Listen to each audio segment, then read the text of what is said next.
The FTL engine roared.it was a sound that was supposed to be a smooth, harmonic hum, a testament to human genius. For engineer Gene, who had helped calibrate the drive with his own hands, it was supposed to be the sound of triumph. But this was different. This was a guttural, tearing shriek that vibrated through the bones of the scout ship Odyssey and deep into the souls of its 4 crew members. Jin's hands flew across the engineering console, his knuckles white. Warning glyphs flashed in angry red, each one a confirmation of his worst fear. The core was destabilizing. He could feel the wrongness of it in his teeth. "Brace for emergency translation to real space," he yelled into the ship-wide comm, his voice tight. "The jump is collapsing." On the bridge, astrophysicist Mija was thrown forward against her restraints as the universe outside the main viewport violently rearranged itself. The beautiful, impossible streaks of light that defined faster-than-light travel snapped away, replaced by the familiar, steady pinpricks of stars. And one, brilliantly close, burning with a welcome, terrible familiarity. Sol. Their sun. They were home, but the sight filled her with ice. "Position confirmed," said Communications Officer Sue, his voice always calm, though his face was pale. "We are at the extreme edge of the Sol system, well beyond the orbit of Pluto." He paused, his fingers dancing over his panel. "The FTL core is broadcasting a massive energy signature. It's like a scream." Mija was already running the diagnostics. Her screen was a cascade of failure reports. The core housing is fractured. It's leaking tachyons and high-energy radiation at an unsustainable rate.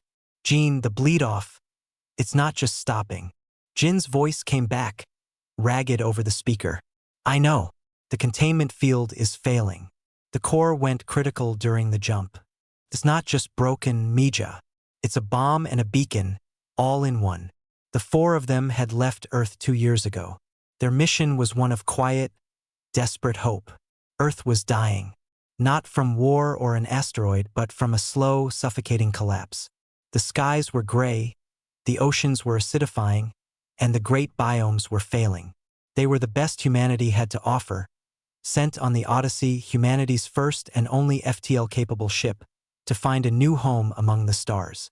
They had found nothing but empty, sterile systems and cold, dead worlds. Their supplies were low, their hope lower. The decision was made to return home, to report their failure, and to face the end with their people. Now, as Gene looked at the radiation graphs, he understood they were bringing the end with them. The ship's youngest member, xenobiologist Hannah, floated into engineering, her large eyes wide with fear she tried hard to mask. "Gene? How bad is it?" Gene didn't look up from the smoldering console he was trying to pry open. "It's the worst, Hannah. We pushed the engine too hard, too far. The metal is fatigued. The physics. We always knew it was theoretical. We broke the rules, and now the rules are breaking us." He finally glanced at her, his face grim. "That roar you heard? That was the sound of the universe tearing a hole for us. And it doesn't like to be torn." Back on the bridge, Mija was trying to calculate the inevitable. "The radiation signature is unique, like nothing that occurs naturally. If anyone is out there, listening, they will hear this. They will know exactly where it came from." Sue looked up from his station, his comm finally cracking. "And where it's going.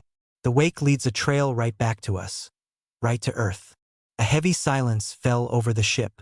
The initial joy of being home, of seeing their son, had been utterly extinguished.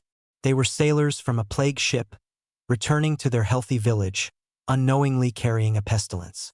Only they knew they carried it. Gene worked furiously. He was a man from Busan, used to fixing things with his hands, with grit and determination. His father had been a fisherman, mending nets against the relentless sea. This was just a different kind of net, a different kind of sea. But for the first time in his life, his hands felt useless. You couldn't patch a rupture in space-time with welding tools and determination. The core was failing on a fundamental level, spilling its dangerous light into the void. Hannah watched him, her mind, trained to understand life, grappling with the mechanics of death. Is there no way to contain it? To shut it down safely? If we try to shut it down abruptly, the containment fails completely, Gene said, wiping sweat and grease from his forehead. It would be like popping a balloon. The energy release would vaporize us and send a shockwave that would be detectable from even farther. Our only choice was to ride it out, to let it die down slowly. But slowly is relative. Mija joined them in engineering, her data slate in hand. Her face was a mask of professional composure, but her eyes betrayed a deep horror. I've run the projections. Based on the decay rate, this signature will be detectable by any civilization with rudimentary astrophysics for at least a standard solar year. We have lit a bonfire in a dark forest, and we are sitting at the base of it. The analogy was chilling. They all knew the old theory. The universe was a dark forest, full of hidden hunters. Making a loud noise was suicide. And we just shouted our location, Sue said, his voice soft from the doorway. He had left the bridge to hear the news in person. The four of them stood together in the cramped, smoky engineering bay, the heart of their ship, which had become their tomb and potentially the instrument of their world's doom. Gene slammed a fist against a non-responsive panel. So that's it? We spent 2 years searching for an answer and we come back as the problem? No, Mija said, her voice gaining a sliver of its old strength. We are not the problem. The problem is the engine. The problem is the situation. We are still the solution. We have to warn them. Earth needs to know what is coming. What can they do? Hannah asked, her voice small. Our militaries are built for fighting each other. Not for whatever might be out there. They can prepare, Sue said. They can scatter. They can try to hide. It is better than being surprised. The decision was made. They would use their remaining sublight engines, a slow and tedious journey that would take months, to head inward.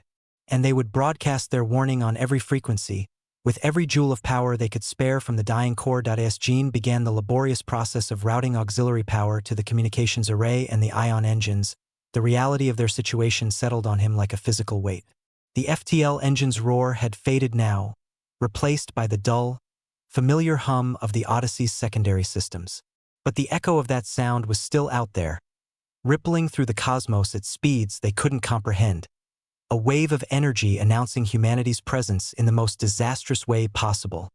He looked at his crewmates. Mija, whose brilliant mind had mapped their course through the void. Sue, whose quiet strength had kept them connected to each other. Hannah, whose empathy had reminded them what they were fighting for. They had left Earth as explorers.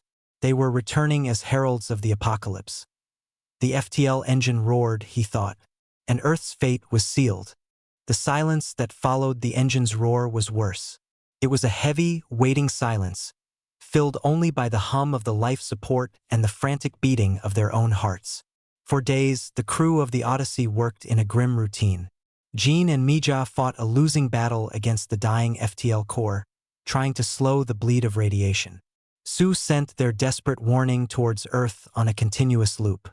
Hannah monitored their own health, watching for any signs of sickness from the exotic particles washing over their ship. They were still months away from Earth at their slow sublight speed. Their message, traveling at the speed of light, would take hours. They waited for a response. For any sign that home had heard them. It was Sue who saw them first. A soft chime from his console, different from the others. It was not a response from Earth. It was a proximity alert. Then another. Then a dozen more. Contacts, he said, his voice low and steady, though his blood had gone cold. Multiple contacts, emerging from behind Mars. On the main viewport, the starfield rippled. Space itself seemed to warp and tear, and ships slid into existence. They were nothing like the bulky, industrial designs of human vessels. These were sleek and angular, like shards of polished obsidian, reflecting no light.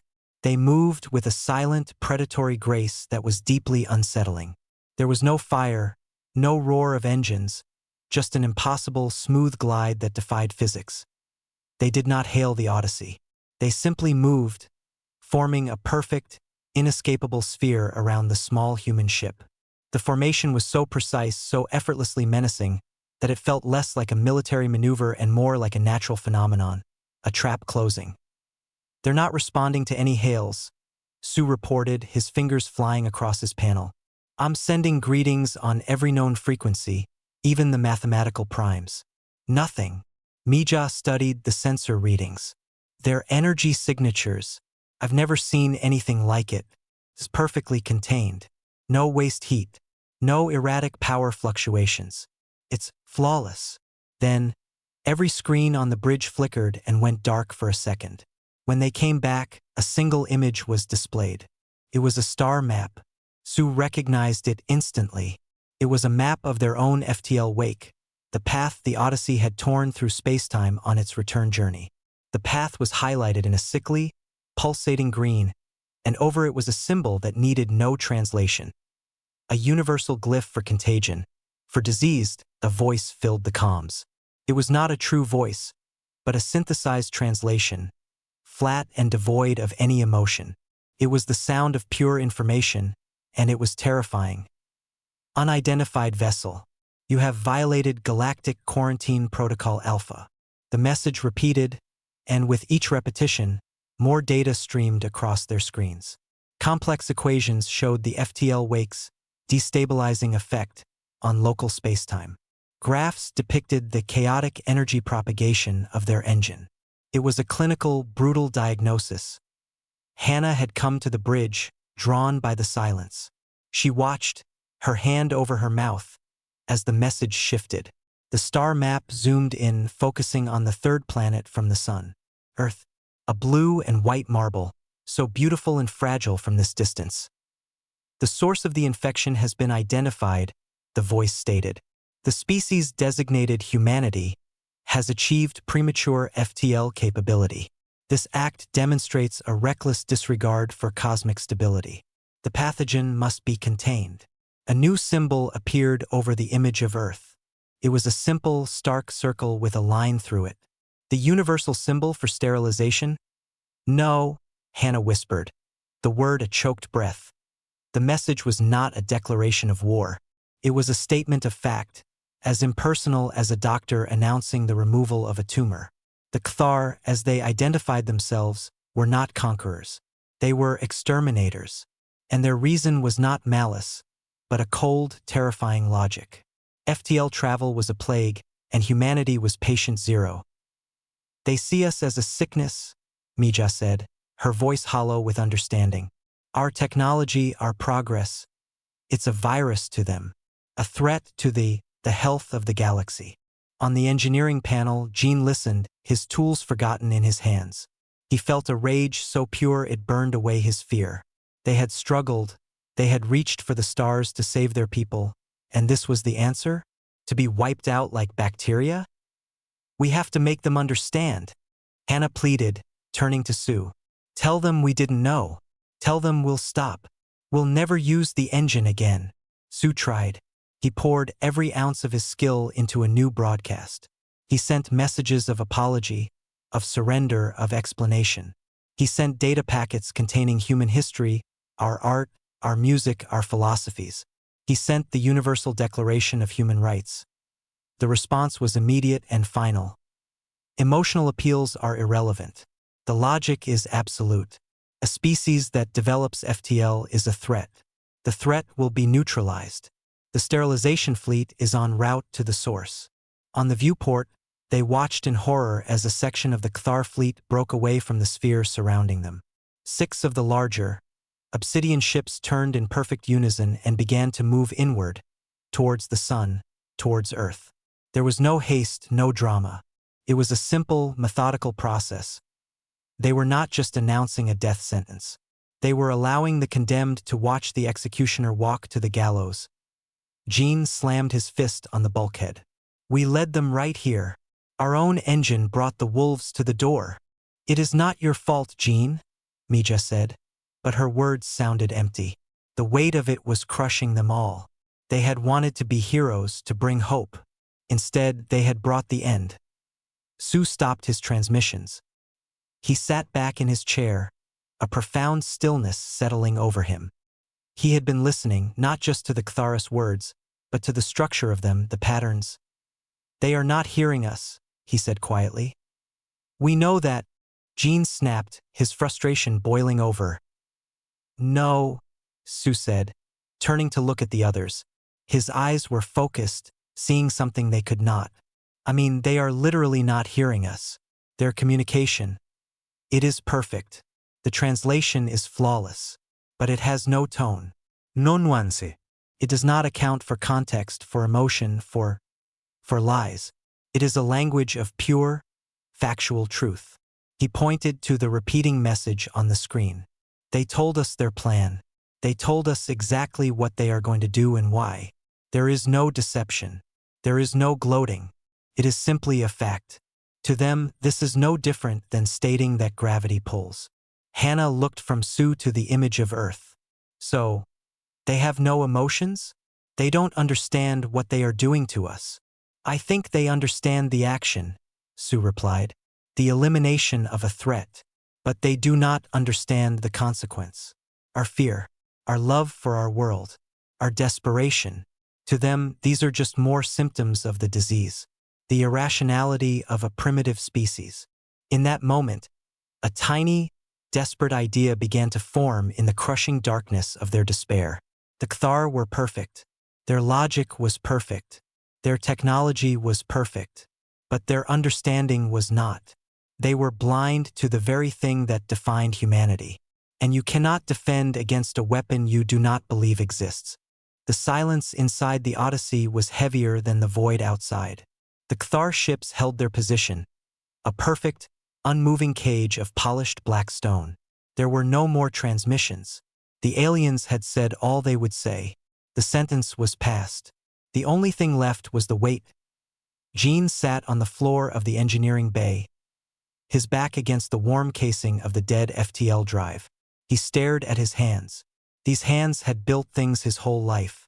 They had fixed engines, calibrated life support, mended broken consoles. Now they were useless. They had built the very thing that would kill his world. The thought was a physical pain in his chest. He saw his family in his mind. His parents in their small apartment in Busan, looking out at the gray sea. His little sister. They would have no idea what was coming. They would look up at the sky one day and see death descending. And they would never know it was her big brother who brought it on the bridge. Mija was trapped in a prison of numbers. Her screens were filled with the Kthara's own data, the cold, hard logic of their genocide. She ran the calculations again and again, looking for a flaw, a single error in their physics. But there was none. The equations were perfect. The conclusion was inescapable. To the Kthar, they were not murdering billions of thinking, feeling beings. They were solving a problem, erasing a variable. The sheer, clean efficiency of it was more horrifying than any act of rage. It was the horror of being deemed irrelevant. Hannah found her in the small botany lab, where a few fragile green shoots struggled under the grow lights. She was crying, silent tears tracing paths down her face. "They are like a fire," she whispered to Mija. "A forest fire. It doesn't hate the trees it burns. It just is. It consumes because that is its nature. How do you reason with a fire?" Mija had no answer. She put a hand on Hannah's shoulder, but the gesture felt hollow. What comfort was there when the universe itself had decided you were a disease? It was Sue who seemed the calmest. He sat at his comm station, but he was not sending messages anymore. He was listening. He had patched into every channel he could receive from Earth. The signals were hours old, but they were a lifeline to the world they had doomed. The voices poured into the silent ship. First, the official channels. The Unified Global Defense Command, trying to make sense of the Odyssey's frantic warning. Their voices were tight with controlled panic. Confirm unidentified vessel is the Odyssey. Their FTL core is the source of the signature. The nature of the threat is unclear. Then the news networks. The fear was less controlled here. Scientists are calling it an extraterrestrial existential threat. Governments are urging calm, but we have reports of. And then the open channels. The raw, unfiltered voice of humanity. A ham radio operator in Brazil, his voice cracking with static and fear, trying to contact his brother in Europe. A shipping vessel in the Pacific, asking if anyone knew what was happening. the terrified prayers of a woman, broadcast to no one and everyone. The crying of a child in the background of a family's desperate attempt to reach someone, anyone. Sue let it all wash over him. He did not try to block it out. He listened to the fear, the confusion, the love, the desperation. This was what the Kthar were going to erase. Not just people, but all of this. The messy, beautiful, chaotic noise of life. Jean finally came to the bridge, drawn by the sounds. He stood in the doorway, listening to the cacophony of a planet, realizing it was not alone, and that the universe was hostile. His anger was gone, replaced by a grief so vast it felt like it would swallow him. "We should never have come back," he said, his voice rough. "We should have flown this cursed ship into the nearest star." "Then they would have still come," Mija replied, not looking away from her screens. "The beacon was lit. They would have found Earth anyway. Our return at least gave a warning. A few hours, a few days. It is something." "Something?" Jean laughed, a harsh, broken sound. "What is a few days when you are about to lose everything?" Hannah looked at Sue. "Why are you listening to this?" The pain in the transmissions was too much for her to bear. Sue turned, and for the first time, they saw a flicker of something in his calm eyes. It wasn't hope. It was calculation. "Because they are not listening," he said, pointing a finger towards the viewport and the Kthar ships. "They hear the radio waves, but they do not hear this. They filter it out as meaningless noise. Background static." He played a clip. It was the Kthar's original message. "Emotional appeals are irrelevant. The logic is absolute. They told us," Sue said. "They told us their weakness. They are blind to emotion. They see it as a flaw, a primitive failure. They cannot process it. It is like a color they cannot see." Jean pushed off the doorway. "What are you saying? That we try to make them sad? To make them feel sorry for us? You heard them. It is irrelevant." "No," Sue said, his voice gaining a new intensity. "Not to make them feel. They cannot. But to make them see. Their entire judgment is based on one thing, our FTL technology. They see it as the pinnacle of what we are, the proof of our threat. But what if we show them it is not?" Mija finally turned from her station, intrigued. "What is the pinnacle, then?" "This," Sue said, gesturing to the speakers filled with the chaotic, fearful, loving voices of Earth. "This is our art, our music, our stories. A mother singing to her child. The joy of a festival. The grief of a funeral. This is what makes us human. Not a broken engine." A wild, desperate idea began to spark in the darkness of the bridge. It was not a plan to fight. They could not fight. It was not a plan to run. They could not, or UN.IT was a plan to speak. Not in the language of logic and physics, which the Kthar had mastered, but in the language of the soul, which they had completely ignored. "We show them what they are really trying to destroy," Hannah said, understanding dawning on her face. "We show them not the disease, but the patient." "But how?" Jean asked, his engineer's mind seeking a practical path. "They block our transmissions. They ignore our hails." Mija stood up, her eyes alight with a new purpose. "They are blocking directed transmissions. But they are not blocking our sensor scans of Earth. And they are not blocking our own internal systems." She looked at the main viewport. The Kthar command ship was the largest of the vessels holding them. It was a silent, black mountain. "We cannot send a message to them," Mija said slowly. "But what if we bring the message to them? What if we fly this ship, this damaged, bleeding ship, right at their command vessel? Not to attack, but to deliver a package. A data package. A suicide mission," Jean stated. "It was always a suicide mission," Sue replied softly, "from the moment the engine roared. Now we can choose what our death means. The choice was before them. They could wait and die knowing they had brought the end to their world. Or they could act and die trying to show their executioners the value of the life they were about to take." Jean looked at the faces of his crew. Mija with her fierce intelligence. Sue with his quiet wisdom. Hannah with her deep empathy. They were the best of humanity, trapped in a metal coffin. He nodded, a slow, grim gesture. "Okay," he said. "Let's not make it easy for them. Let's give them something illogical to think about." The plan was insane. It was a desperate, final roll of the dice with the worst odds imaginable. But it was a plan. And that was enough to change the air on the Odyssey. The heavy fog of despair lifted, replaced by a sharp, focused energy. They were no longer victims waiting for the end. They were soldiers preparing for one last mission. Gene was the first to move. He went back to engineering, his mind already racing through the problems. The FTL drive was a dead, radioactive hulk. Useless, but the sublight ion engines were intact. They were slow for an interstellar journey, but they had power. More than enough for a short, violent burst. "The engines can give us one good push," he called out to the others over the ship's intercom. His voice was alive again, filled with the purpose of a difficult task.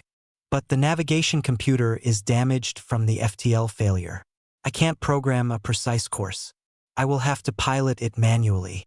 It will be rough." On the bridge, Mija was already working on the package. She linked her console with Seuss, creating a massive data file. It was not a carefully crafted message. It was the opposite. It was a raw, overwhelming flood of everything human. "Give me everything, Sue," she said, her fingers flying across the screen. "Don't filter it. Don't organize it. I want the chaos." Sue worked beside her, his face a mask of concentration. He opened every archive, every public and private database they had carried from Earth. He fed it all into the file. He added the live, hours-old feeds he was still receiving from Earth, the panicked news reports, the music stations still playing love songs, the confused chatter of a world on the brink. Hannah joined them, her empathy now their greatest guide.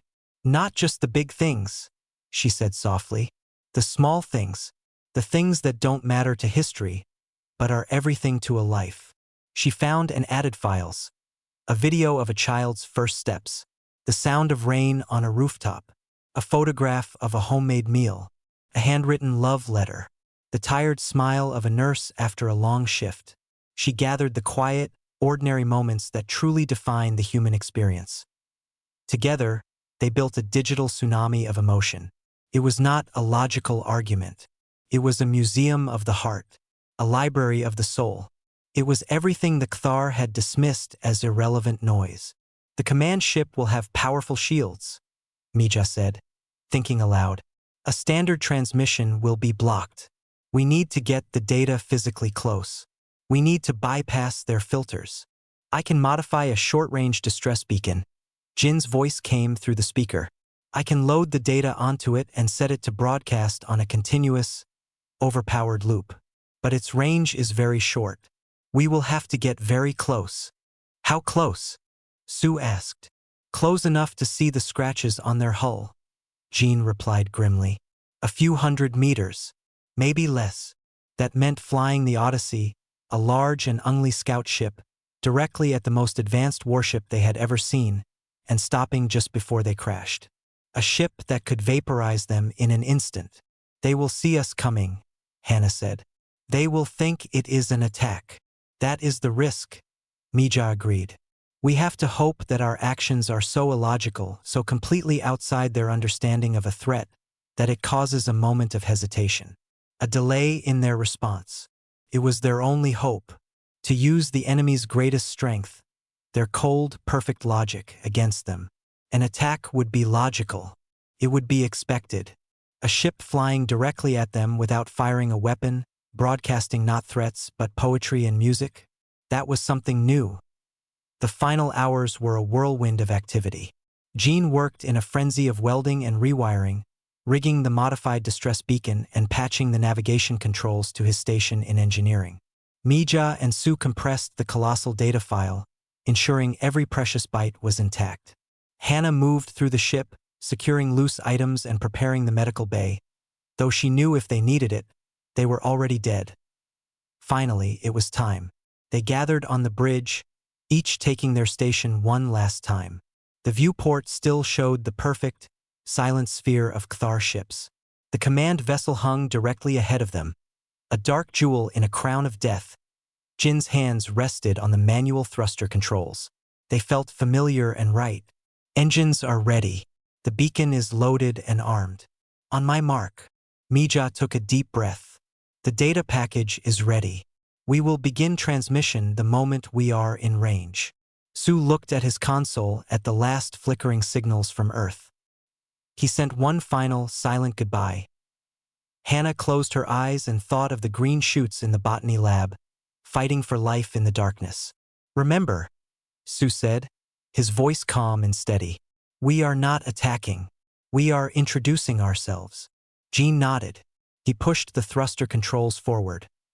The ion engines roared to life, a familiar, comforting sound after the scream of the FTL.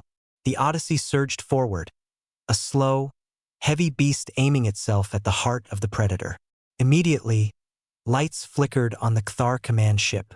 Red points of light appeared along its hull, weapon ports, awakening. They have targeting locks, Mija reported, her voice tight. Multiple systems. Hold course, Jean said, his eyes fixed on the viewport. The black ship grew larger, filling the screen. It was immense, a floating city of dark metal. Alarms blared on the Odyssey as the Cthar weapons powered up. It was a sound designed to inspire fear, to force a change in course. A logical response. Jean did not change course. He increased power. This is it, he whispered. The distance closed. They could see the fine details of the alien ship's surface now. It was perfectly smooth, without a single seam or weld. It was beautiful and terrifying.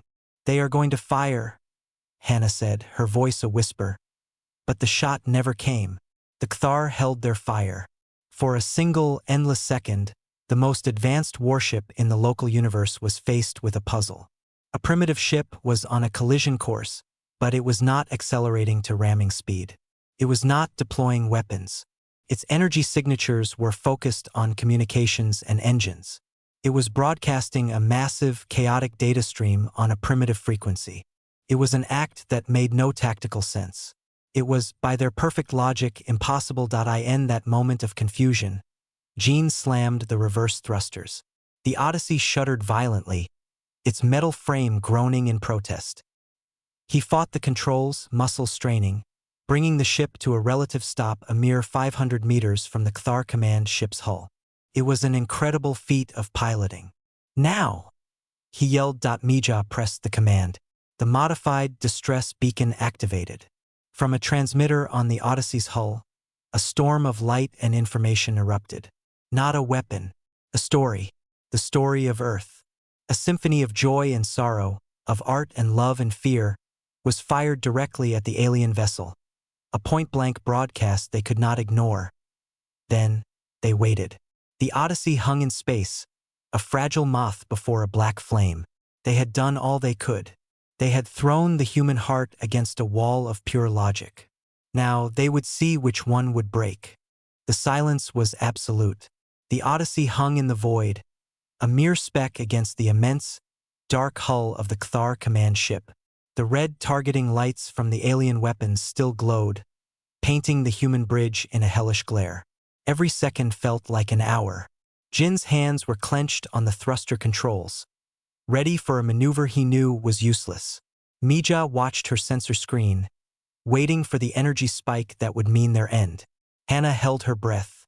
Su sat perfectly still, his eyes closed, listening to the silence. Inside the Cthar command ship, something unprecedented was happening. The data stream from the Odyssey was not like any signal they had ever processed. It was not clean mathematics or logical statements. It was a hurricane of conflicting information. A single data packet could contain a violent, screaming piece of music followed immediately by the gentle sound of a lullaby. A video of a terrifying war was followed by images of people helping each other, healing the wounded. There were complex equations for building a bridge right next to a simple child's drawing of a house. Their systems, designed for efficiency, tried to categorize it. They failed.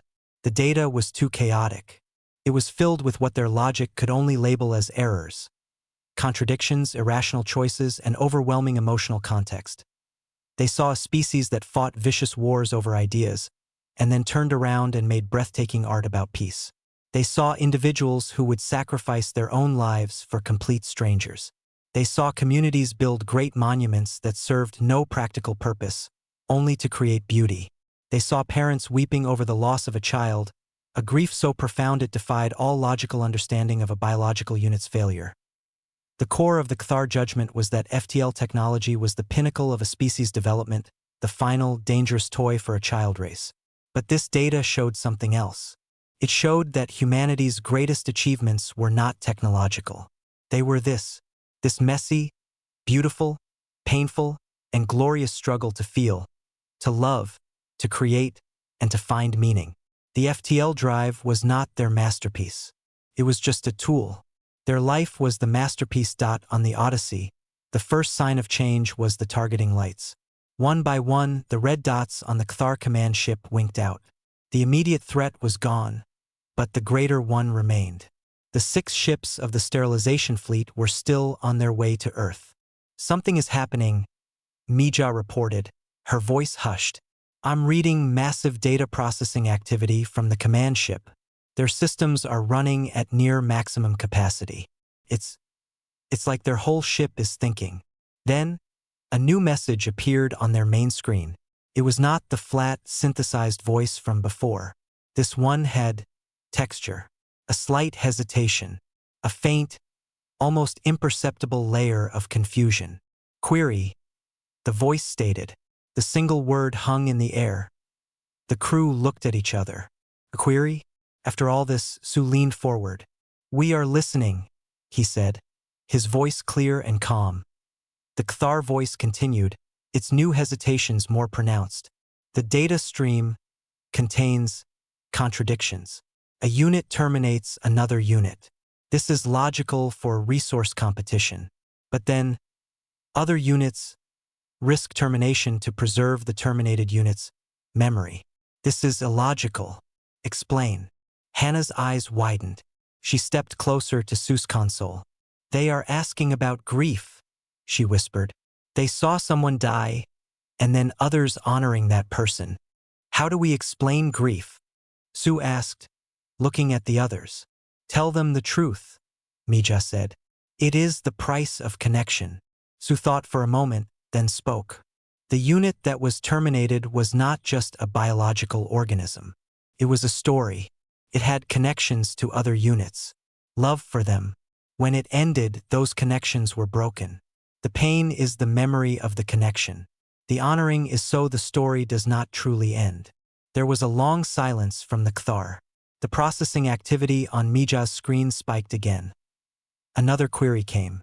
"You create patterns of sound and light, art, that serve no survival purpose. They consume resources. Why?" This time, Gene answered, thinking of an old folk song his grandfather used to sing. "It makes us feel less alone in the universe," he said. "It is a way to share what is inside here." He tapped his chest. "It is a different kind of engine. It does not move the body. It moves the spirit." The Cthar were silent again. They were struggling with concepts that had no place in their world. Spirit, story, love, grief. The final query came. "Your transmission shows individuals choosing termination to save others of their species. This reduces the genetic whole. It is an evolutionary error. Why does this action occur?" The 4 crew members looked at each other. They all knew the answer. It was the reason they were on this suicide mission right now. Hannah answered, her voice soft but firm. "Because some things are more important than survival. The future of our children, the memory of our people, the love for our home. We are not just individuals. We are a part of something bigger. To save that bigger thing is a victory." On the bridge of the Cthar command ship, a revolution was taking place. The aliens had encountered thousands of species. They had sterilized many who developed FTL, seeing only the danger. They had never looked deeper. They had never seen the art. They had never understood the sacrifice. They had never conceived that a species' true value was not in its technology, but in its heart, The flawless logic of their protocol was crashing against a truth it was not built to comprehend. The infection was not the FTL drive. The infection was life itself. Wild, emotional, irrational, and precious. And in trying to cure the galaxy of it, they were destroying its greatest treasure. The voice returned to the Odyssey, and this time the change was unmistakable. It was not warm, it could never be warm, but the flatness was gone. It was filled with a sense of awe and regret. The analysis is complete, the voice said. The premise of the threat was incomplete. We judged your species by its technology. We failed to perceive its essence. On the main viewport, a new image appeared. It was a live feed from the inner solar system. The 6 Cthar sterilization ships, which had been steadily approaching Earth, were now changing course. In a perfectly synchronized maneuver, they turned away from the blue planet. They were not leaving. Instead, they moved into a high orbit, forming a wide, protective circle around the world they had come to destroy. The sterilization order is rescinded, the voice said. The species designated humanity is not a threat. It is a discovery. The voice paused, as if searching for a word it had never needed before. You are a song, it said, and we have been deaf until now. The Odyssey drifted. The immense pressure that had been crushing the crew was gone, but a new, strange stillness took its place. They had prepared for death, for a fiery end. They had not prepared for this. The Cthar command ship still loomed before them, but its weapons were silent. On the viewport, the live feed showed the 6 sterilization ships now holding a distant, watchful orbit around Earth. They were not attackers anymore. They were sentinels. Sue was the first to find his voice. They are guarding it? He asked, his calm finally broken by sheer disbelief. Mija checked and rechecked the sensor data. Their weapon systems are powered down. Their shields are still active, but they are oriented outward, away from Earth. They are protecting the planet. She looked at the others, her scientific mind struggling to process the emotional truth. They changed their minds. On the floor of the bridge, Hannah let out a sob that was half relief, half overwhelming confusion. They were alive. Earth was safe, but nothing would ever be the same again. Gene slowly released his grip on the thruster controls. His hands were stiff and aching. He felt empty. All the adrenaline and fear and rage drained out of him. He had been ready to die. Now he had to figure out how to live. What happens now? He asked. His voice hoarse as if in answer. The flat, but now thoughtful voice of the Cthar filled the bridge again. Your vessel is damaged. Its core continues to emit hazardous radiation. We will provide a containment field. Before anyone could react, a soft, greenish light enveloped the Odyssey from the command ship. The low, worrying hum of the leaking drive immediately quieted. The radiation warnings on Jin's engineering panel flickered and went from red to a steady yellow, then to a calm green. The danger was contained. It was a simple, effortless act of help. It was an apology in the only language they knew how to speak first. Action. Thank you, Mija said, the words feeling inadequate. The debt is ours, the Cthar voice replied. We have operated on flawed logic for millennia. We saw development as a path to power. You have shown us it is a path to meaning. We believed FTL was a species' final achievement. We were wrong. It is only the beginning of the test. The meaning of the words settled over the crew. Humanity had passed a test it didn't even know it was taking. The test was not about building a faster-than-light engine. The test was about what you did with it. The test was about what you valued. The galaxy is a dark forest. The voice continued, using the very same metaphor Mija had feared. Many species hide, believing that to make a sound is to die. We were the hunters who enforced that silence. We now see the forest is not only dark. It is also quiet, too quiet. Your song, as you call it, is a sound we did not know was missing. The view on the main screen changed. It showed Earth again, but now with complex data overlays. The Cthar were analyzing the planet's ecological collapse, the polluted skies, the acidifying oceans. Your world is sick.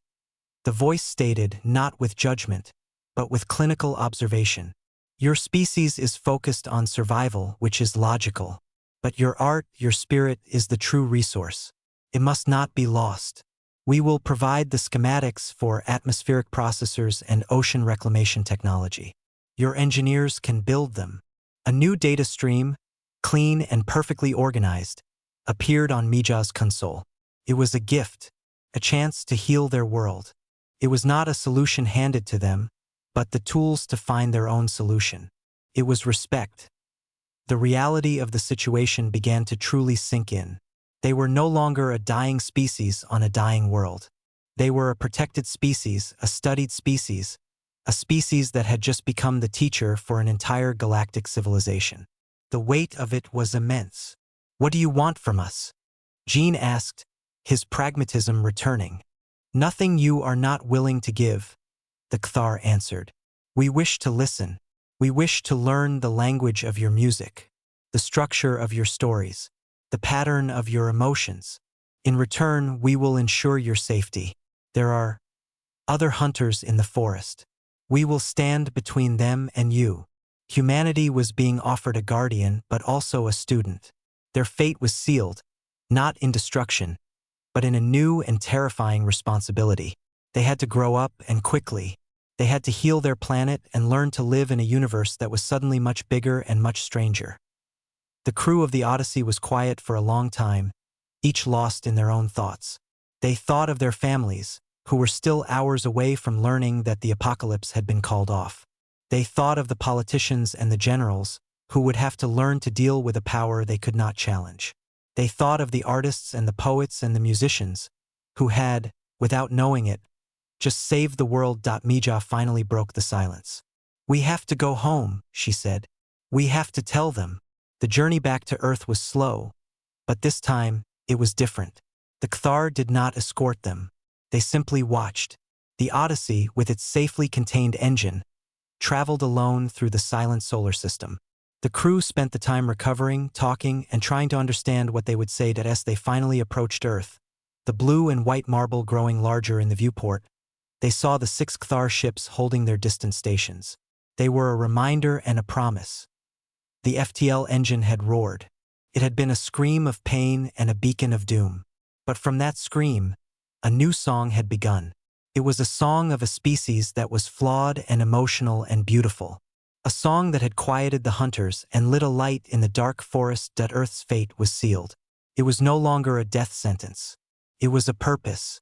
Their story was no longer just their own. It was a chapter in a much larger book, and they had just written the most important line. The human race was not a disease. It was a cure for the silence of the cosmos. And their work was just beginning.